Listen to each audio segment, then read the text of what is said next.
What about Nibiru? Is the brown dwarf Nibiru? Does Nibiru rotate around that brown dwarf? And is Nibiru still in existence?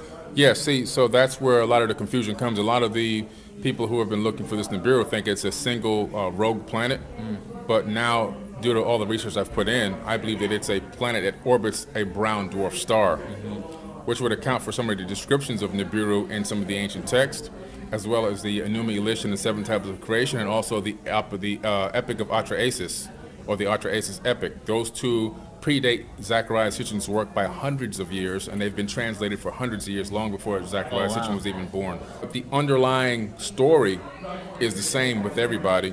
Beings came here from another planet or maybe another star system. They began to strip mine this planet for resources as well as Mars. Yeah. At some point, they engaged in genetic modification of an existing hominid on this planet. They didn't create human beings from scratch. They genetically modified the beings that were on our cousins before we became Homo sapiens, whatever we were. They genetically modified, probably making us a lot more dumbed down, because that's where you get the junk DNA. Oh, interesting. We've been disconnected. Our brains were bigger. Our cousins' brains were much bigger than our brains right now, which means they were probably much smarter. The pineal glands were probably bigger as well.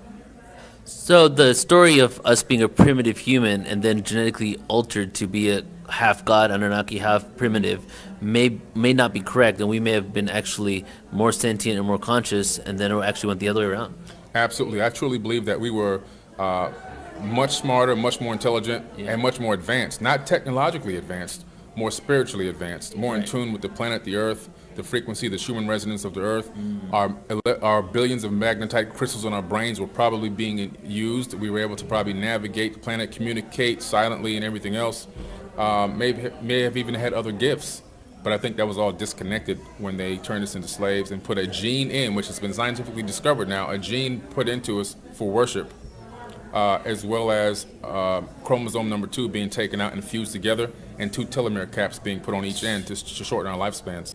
I think that we are in a situation where the Anunnaki arrived here, or this Atlantean culture arrived here at the time that we fell. I believe that our former human cousins were here and had risen and fallen 4 times, just like the Mayans said, to high levels of civilization on our own. And I believe that the Anunnaki arrived on this planet at a time where we had already fallen again in terms of technology, for whatever reason, whether it was war, whether it was a geological disaster. Perfect infiltration. Right. They arrived at a perfect time in our history, and they were able to masquerade as gods and utilize that against us. And what is the timeline we're looking at? 450,000 years ago, they arrived here. They then mined this planet and worked and lived on this planet along with us and along with other humanoids that were already here, including the Ubaid culture, which was more reptilian. They found those statuettes already in Iraq. And then around 200,000 years into it is when they began infighting, and some of the working class Eigi Anunnaki began to want to have a coup against the rulers. And that's when the decision was made to genetically modify an existing hominid. They could have begun with AI technology, kind of alludes to that type of wording, but they knew that that could be dangerous for them as competitors, because they had a few of them already working in the medical labs, but I feel that they thought that maybe AI, as we now are finding out, could be extremely dangerous if you turn Skynet on. At some point, they could realize that human beings are not even needed anymore. So they decided to create a worker slave that they can manipulate and they can use, and that's unfortunately us. The Eigi are the working class Anunnaki. Now, they weren't slaves, but they were kind of treated as slaves. Most of them were sent to Mars to work on Mars, and they were complaining about the atmosphere. They were complaining about conditions there. Mars was already kind of a scarred planet. It was and still even is now, a livable planet. It used to be a moon. It was a moon of Tiamat before Tiamat exploded and turned into the asteroid belt. Now these Eigi, they are the ones spoken about in the Old Testament that basically fell to Earth. Is when they came to Earth and they took women as their wives. They had no women, they had nothing. They were just working with no women, no vacations, no breaks, and the workload was getting heavier and heavier, and the conditions were getting worse and worse.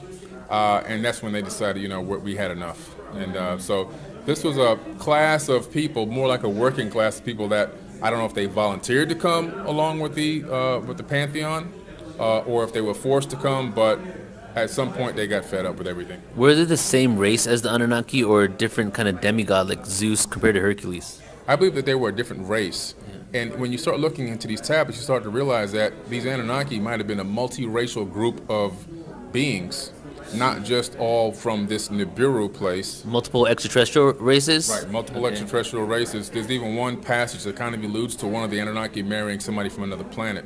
So you start to look into this and you start going, wow, this may have been a multicultural race of people. Yeah. And when you look at the Emerald Tablets, which I wrote about, where Thoth is sent here by his dad, or sent to the land of Khem by his dad, to raise them back to a high level of civilization because of the flood just happened, all of a sudden he's talking about his crew spreading out all over the planet and actually duplicating what they did in the land of Khem. And then all of a sudden you start to see these megalithic structures and these pyramids all over the world. So they became a global civilization again. But what's interesting is you have people all over the world in these areas that then possibly took on the genetic marker of their new ruler or king who started that civilization, which hence could be the reason for having different races on this planet. By Compendium of the Emerald Tablets by Billy Carson.